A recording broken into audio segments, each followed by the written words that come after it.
Alhaji. Na'am. Ni na shirya zan fita.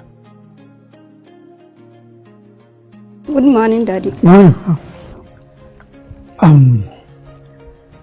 Where is my breakfast? Ko ba zan karya ba? Alhaji ni bana jin daɗin maganan nan wallahi. Yanzu shi kenan ke kin gama komai ko? Kin shirya kanki. Yara kowa ya fito.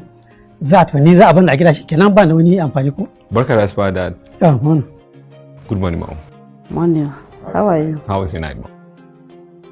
Mun yi lati ma wallahi. Yanzu ina maganin yarar aikin nan. Eto, da na tafi dai ta ce min dan Allah in ba ta na da kwana 2 za ta kira ni. 2 days.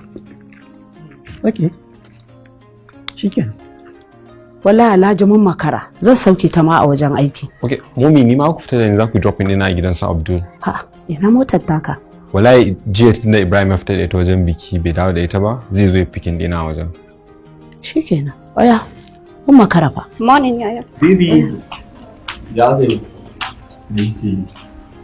You were chatting. Baby, stay one please.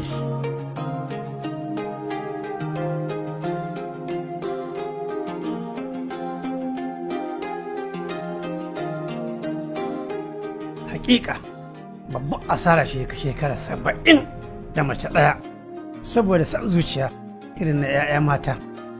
Ita kadai ta umarce da in zo da ita, hatta 'ya'ya ma sai da ta ƙayyade abin da za mu haifa. Shekara ta 35 ina aikin gwamnati, kuma duk abin da na samu ya ƙare ne a kanta da kuma 'ya'yanta. Tun lokacin da na bar aiki na yi ritaya, ya kamata na samu in zauna in huta in ci abin da na tara. Ita ba ta da lokaci na, 'ya'yanta ma ba su da lokaci na. Ba ni da wani aiki sai karanta jarida da jin labarai, kuma hakan ba abin da yake haifarwa sai ɓacin rai.